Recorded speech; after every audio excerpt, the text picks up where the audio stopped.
Hello friends, volcano IAS में आपका स्वागत है। तो फ्रेंड्स, हम बात कर रहे हैं इस लेक्चर में योजना मैगजीन से रिलेटेड। अभी तक हमने योजना मैगजीन का एक जो डायमेंशन था, जो क्या क्या कॉन्स्टिट्यूशनल प्रोविजंस हैं ट्राइबल्स को हमारे कॉन्स्टिट्यूशन के अंदर, हमारे कंट्री के अंदर, तो उससे रिलेटेड हमने अभी चैप्टर को उन जो डायमेंशन है उसको फर्स्ट लेक्चर के अंदर कवर किया।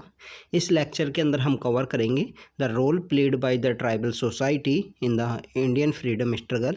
तो उन सब से रिलेटेड जो जो पॉइंट्स हैं कि उनका रिवोल्ट कैसे हुआ करते थे, इंडिया के कौन से एरियाज़ में हुआ करते थे, तो उन सब के बारे में हम इस लेक्चर के अंदर रीड करेंगे। फ्रेंड्स, इसके अलावा अगर हम बात करें योजना मैगज़ीन की, तो योजना मैगज़ीन के अंदर बेसिकली ये थीम बेस्ड मैगज़ीन होती है, गवर्नमेंट के द्वारा पब्लिश की जाती है और इसी मैगज़ीन के अंदर बेसिकली एक थीम होती है। तो इस बार जो जुलाई 2022 की जो मैगज़ीन है, इस मैगज़ीन के अंदर जो थीम है ट्राइबल्स इन इंडिया, ट्राइबल्स के ऊपर है। तो हमने फर्स्ट डायमेंशन में जो कॉन्स्टिट्यूशनल प्रोविजंस को किया, उसके अंदर उसके कुछ चैलेंजेस भी देखे कि ट्राइबल सोसाइटी बेसिकली कौन से चैलेंज हैं जिनको फेस कर रही है। उन सब के बारे में भी हमने देखा था कि कैसे ट्राइबल सोसाइटी का जो डिस्प्लेसमेंट का एक बहुत बड़ा इश्यू है, उनका प्रॉपर रिहेबिलिटेशन नहीं हो पा रहा। इसकी वजह से अगर हम इसके अलावा हमने देखा कि उनकी जो इकोनॉमी है कम्प्लीटली एग्रीकल्चर बेस है।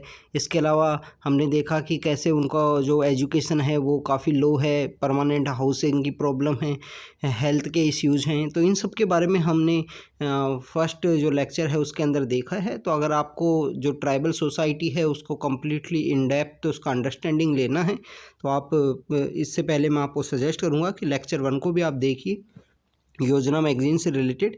तो फ्रेंड्स, हम आज का डिस्कशन स्टार्ट करते हैं। तो डिस्कशन से पहले आप इस क्वेश्चंस को, जब डिस्कशन के बाद में आप अपने घर पे इस क्वेश्चन को अटेम्प्ट करना कि क्रिटिकल एग्जामिन करो, role played by the tribal society during the freedom struggle in India. तो उन्होंने फ्रीडम स्ट्रगल के अंदर क्या रोल प्ले किया। अगर हम बात करें ऐसे क्वेश्चंस को फ्रेंड्स, तो इन क्वेश्चंस को बेसिकली जब अगर हिस्ट्री से रिलेटेड क्वेश्चंस हैं तो उनको अगर लिखना है तो आप फर्स्ट सेक्शन में इनका इंट्रोडक्शन लिख दिए अच्छे से, tribal society played a very important role during the freedom struggle. फिर उसके बाद में बॉडी, जो मेन जो वर्क है, जो मिडिल पार्ट है, जो बॉडी है आंसर का, तो उसी के अंदर जो मेन वर्क होता है। इसका कंक्लूजन भी आप ऑप्टिमिस्टिक कंक्लूजन दोगे कि समहाउ जो सोसाइटी के अंदर अवेयरनेस क्रिएट हुआ और पीपल्स ने जो फ्रीडम स्ट्रगल के अंदर पार्टिसिपेट करना शुरू किया इन मूवमेंट्स की वजह से। कई बार कुछ बच्चे हैं जो पैरा, ये जो कम्प्लीटली बॉडी है, बॉडी वाले पार्ट के अंदर जो आंसर करते हैं, तो वो बेसिकली बताएं कि वो पैराग्राफ फॉर्म में करेंगे, टू द पॉइंट आंसर्स नहीं लिखते हैं, या उनका जो वर्ड लिमिट है वो क्रॉस हो जाता है। तो फ्रेंड्स, इन सब चीज़ों का आप आंसर राइटिंग में अपनी प्रैक्टिस में ध्यान रखिए, क्योंकि एग्ज़ाम को क्लियर करने के लिए वो काफ़ी इंपॉर्टेंट है। क्वालिटी आंसर्स काफ़ी इंपॉर्टेंट है। तो फ्रेंड्स, आज का डिस्कशन स्टार्ट करते हैं। तो रोल है जो ट्राइबल्स का इन द फ्रीडम स्ट्रगल की बात करें, तो ड्यूरिंग द, अगर बात करें अर्ली ब्रिटिश जो टाइम पीरियड था, no other community in India, इतना जो हीरोइक रेजिस्टेंस है जो ब्रिटिश से फाइट करने के लिए उनकी जो पॉलिसीज़ थी, उनके अगेंस्ट में जो रेजिस्टेंस शो किया है, ट्राइबल्स ने ही स्टार्ट में जो रेजिस्टेंस शो किया था in the early years of the British Raj. No other community in India offers such heroic resistance. और ऐसा जो कंसिक्वेंस उनको मिला है सिर्फ ट्राइबल्स की वजह से मिला है। ट्राइबल मूवमेंट ब्रिटिश रूल के अंदर मोस्ट फ्रिक्वेंट थे, काफ़ी ज़्यादा उग्र रूप से थे। अगर कंपैरिजन करें और मूवमेंट्स की बात की, तो इनिशियल फेज में जो ट्राइबल मूवमेंट्स थे वही ऐसे मूवमेंट्स थे जिसने ब्रिटिश एम्पायर को, जो ब्रिटिश एम्पायर की जो रूट्स हैं उनके ऊपर अटैक करने की कोशिश की। अगर हम बात करें हमारी first revolt of freedom struggle की, जो हम बताते हैं 1857 के बारे में, हम हमारी मॉडर्न हिस्ट्री में रीड करते हैं, तो उससे जस्ट पहले भी एक मूवमेंट हुआ था जो मोरल एक विक्ट्री के रूप में, हमारे जो फर्स्ट फ्रीडम स्ट्रगल के जो पार्टिसिपेंट्स थे उनके लिए मोरल विक्ट्री के रूप में था। संताल रिबेलियन हुआ था ये राजमहल हिल्स में। तो बेसिकली संताल रिबेलियन में समहाउ ब्रिटिश स्टार्टिंग के कुछ डेज हैं जो डिफीट हो जाते हैं फ्रॉम द संताल, जो संताल पीपल्स हैं जो राजमहल हिल्स के अंदर रहा करते थे। तो फ्रेंड्स यही सब हैं आप एग्ज़ाम के अंदर जो आपको इस टाइप से आंसर लिखने हैं कि कौन कौन से मूवमेंट्स हैं जिन्होंने रोल प्ले किया है। तो हम यहाँ पे जो संताल मूवमेंट है उसने काफ़ी अच्छे से वहाँ पे लोगों ने पार्टिसिपेट किया और वहाँ पे ब्रिटिश को कुछ दिन तक डिफीट भी करके रखा। एंड ऑफ द डे वो हार जाते हैं संताल के पीपल्स, बट वो शो करता है कि हमारे जो फर्स्ट जो वॉर ऑफ इंडिपेंडेंस में जो पार्टिसिपेट करने वाले थे उन लोगों के लिए वो मोरल विक्ट्री के रूप में एक लेसन निकल के आया कि ब्रिटिश ऐसा नहीं है कि वो अपराज्य हैं, उनको हराया नहीं जा सकता, British can be defeated. So friends इसके बाद में हम कैरेक्टरिस्टिक की बात करें इन ट्राइबल रिवोल्ट्स की, ट्राइबल आइडेंटिटी एथनिक जो टाइज थे उसी के ऊपर ये बेस होते थे। सभी आउटसाइडर्स को एडीकू के रूप में या एनिमी के रूप में नहीं देखा करते थे आउटसाइडर्स को, जिनको एडीकू बोला करते थे आउटसाइडर्स को। तो बेसिकली फ्रेंड्स हम बात करें कि ये जो बेसिकली मूवमेंट्स हैं ट्राइबल मूवमेंट्स जो हैं वो उनकी एथेनिसिटी उसी that show the highly localize way में थे वो, थ्रू आउट द कंट्री इन मूवमेंट्स का कोई प्रेजेंस नहीं था या कॉमन मेन स्ट्रीम के अंदर भी कोई प्रेजेंस नहीं था, तो हाईली लोकलाइज नेचर के थे। कॉमन क्योज जो रेजिस्टेंस था कि ब्रिटिश की जो भी लॉज हैं जो इनके ऊपर इम्पोज किए जाते थे, ब्रिटिश की जो फॉरेन पॉलिसी वाली जो फॉरेस्ट पॉलिसी वाली कॉलोनियल पॉलिसीज हैं जिनको आफ्टर द इंडिपेंडेंस में हमने ट्राइबल लोगों पे इम्पोज करने की कोशिश की हैं, इनके माइनर फॉरेस्ट प्रोड्यूस को रिकॉग्नाइज नहीं किया है आफ्टर द इंडिपेंडेंस काफ़ी समय तक। तो friends the same situation was there, इनके ऊपर जो भी लॉज को इम्पोज किए जाते थे उनके अगेंस्ट में रजिस्ट किया करते थे। बहुत सारी अपराइजिंग हैं जिनका जो लीडर्स हैं वो एक मसीहा के फिगर के रूप में हुआ करते थे, लाइक द गॉड के रूप में वहाँ पे हुआ करते थे। अगर हम बात करें भगवान बिरसा मुंडा जिनको भगवान की तरह पूजा जाता है वहाँ प्रेजेंटली, अगर हमारा संताल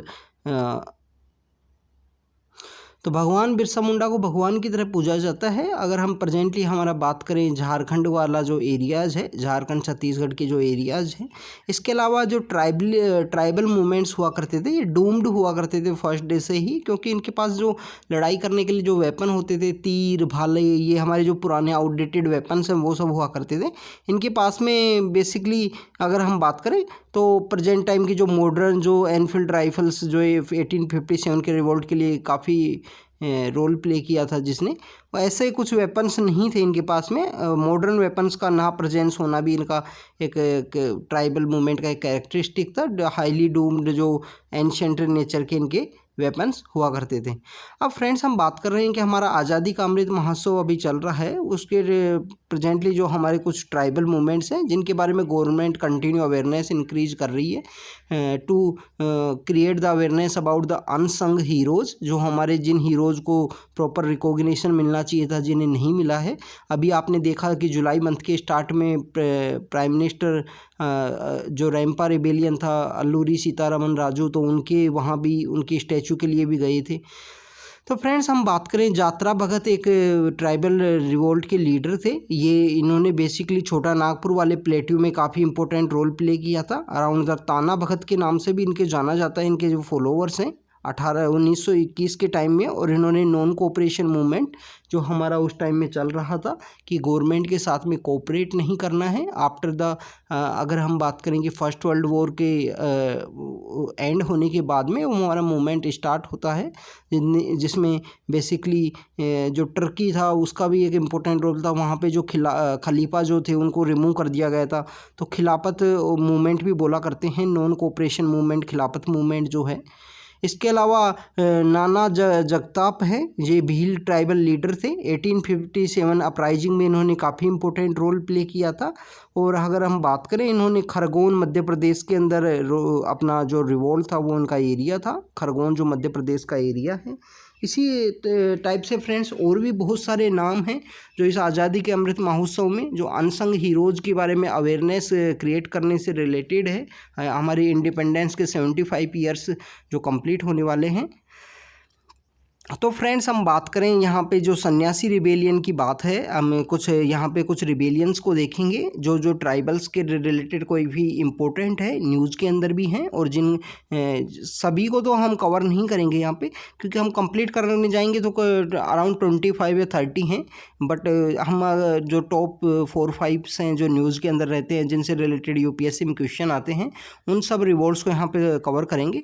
तो फर्स्ट इज अबाउट द सन्यासी रिबेलियन। जैसे ही ब्रिटिश 1957 में बैटल ऑफ प्लासी के बाद में वहाँ पे सेटल हुए बंगाल के अंदर में, तो इन्होंने नवाब एंड डिप्टी नवाब की जो एक पोस्ट क्रिएट की थी। डिप्टी नवाब, नवाब बेसिकली जो नवाब था, नवाब की पोस्ट क्रिएट की गई, और नवाब को बेसिकली अकाउंटेबल था लोगों के लिए, बट नवाब के वो अगर पैसा भी खर्च करना है तो डिप्टी नवाब से परमिशन लेनी थी।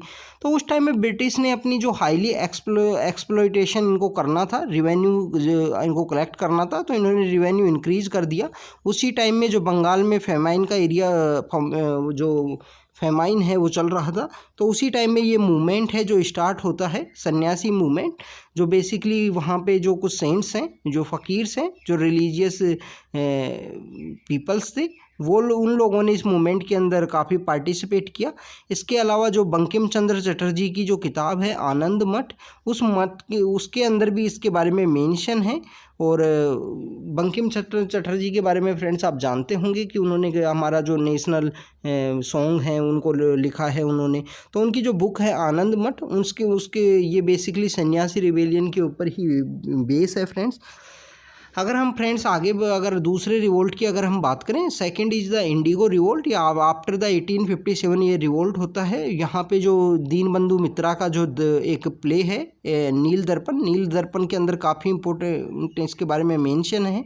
इसके अलावा फ्रेंड्स यहाँ पे जो एजुकेटेड क्लास उस टाइम डेवलप हो चुकी थी इंडिया में, अराउंड द 1857 के आसपास हमारे जो सोशल रिफॉर्म मूवमेंट्स वो चल रहे थे, और एजुकेटेड जो क्लास थी वो एक डेवलप हो चुकी थी, तो उन्होंने भी काफ़ी इंपॉर्टेंट रोल प्ले किया था। इसके अंदर बेसिकली इतना वायलेंस नहीं हुआ था, सम हाउ जो मिडिल क्लास इंटेलिजेंसिया की वजह से इस मूवमेंट को नेगोशिएशन के थ्रू ही कर दिया गया। इंडिगो रिवोल्ट बेसिकली इंडिगो उगाने से रिलेटेड था।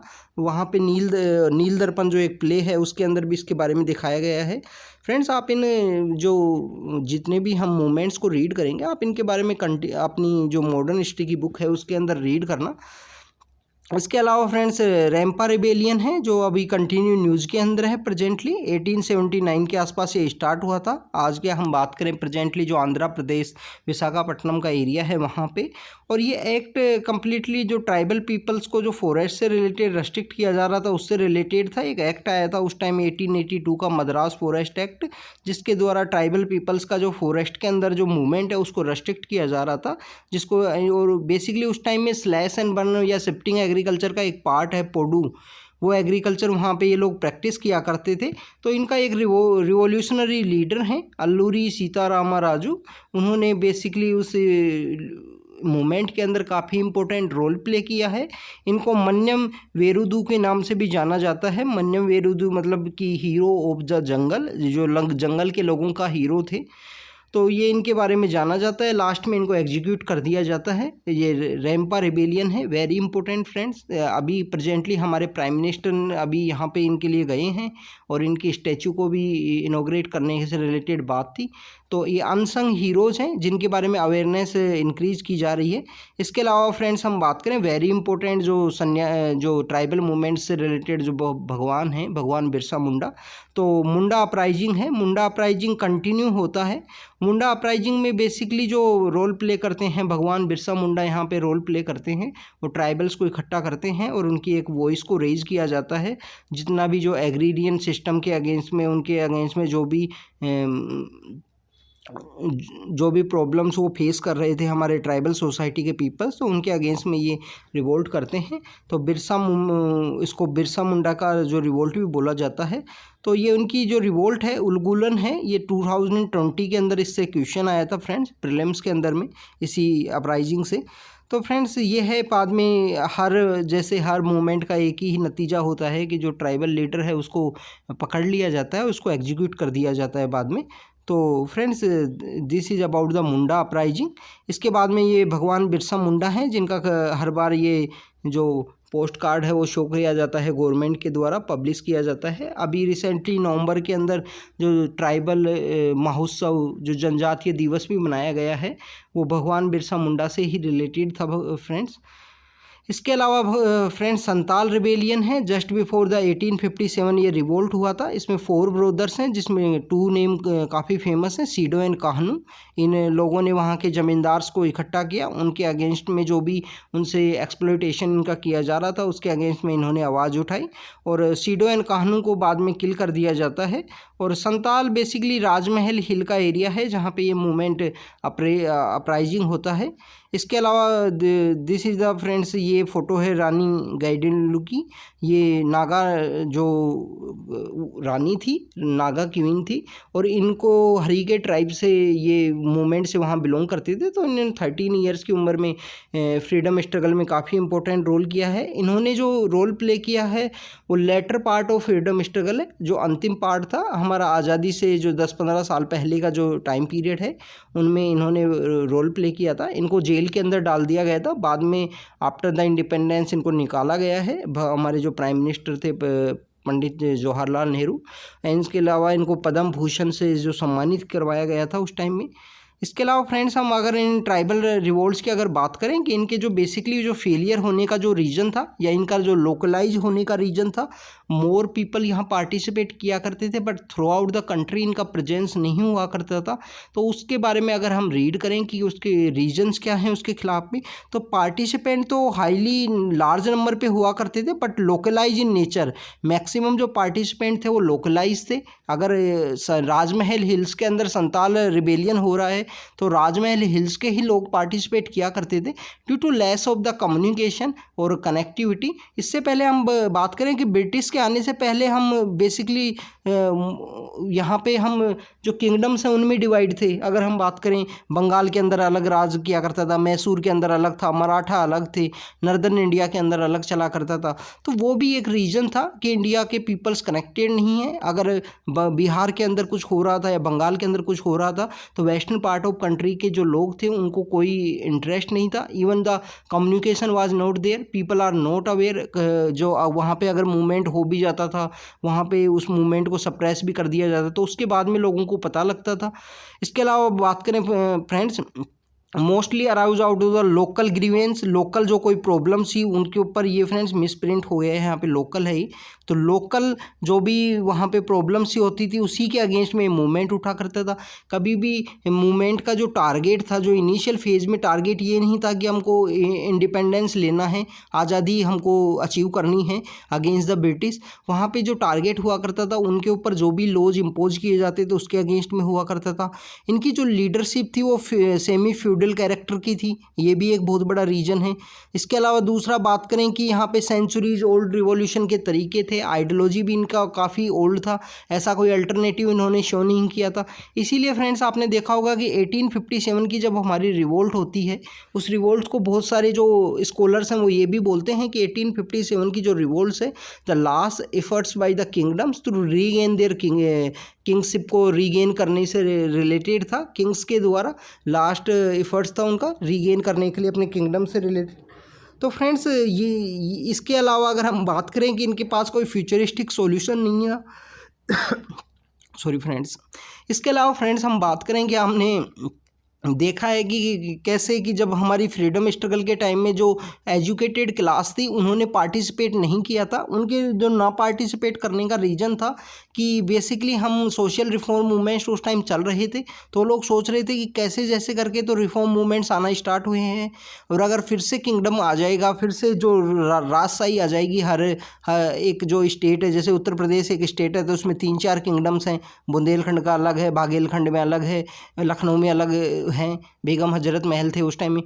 तो फ्रेंड्स वो शो कर रहा है, एजुकेटेड क्लास को शो कर रहा था कि ये तो उल्टा balkanisation through out the country एक सिंगल यूनियन का नहीं है, तो इस वजह से भी उन लोगों ने पार्टिसिपेट नहीं किया था। इनके पास कोई अल्टरनेटिव फ्यूचरिस्टिक सॉल्यूशन भी नहीं था। तो ये सब कुछ रीजन है जो हमारी जो ट्राइबल मूवमेंट्स थे उनके फेलियर होने के, उनका कंप्लीट सक्सेस नहीं होने के। तो फ्रेंड्स आज के जो लेक्चर को हम यहीं पे रखते हैं, इतना ही रखते हैं। इसके अलावा हम 1 या 2 डायमेंशन हैं जो हमारी, एक तो जितनी भी ट्राइबल्स हैं उनके बारे में हम एक लेक्चर और बनाएंगे कि कहाँ पे किन का प्रेजेंस है। बेसिकली वो एंथ्रोपोलॉजी या हमारी सोशोलॉजी के जो स्टूडेंट्स हैं ऑप्शनल के लिए, उनके लिए काफ़ी इंपॉर्टेंट रहेगा। तो और इसके अलावा हम और एक डायमेंशन है, तो 3-4 डायमेंशन हैं जिनको हम एक मैगजीन के थ्रू कवर करने की कोशिश कर रहे हैं। तो friends, this is all about this lecture. Thank you very much.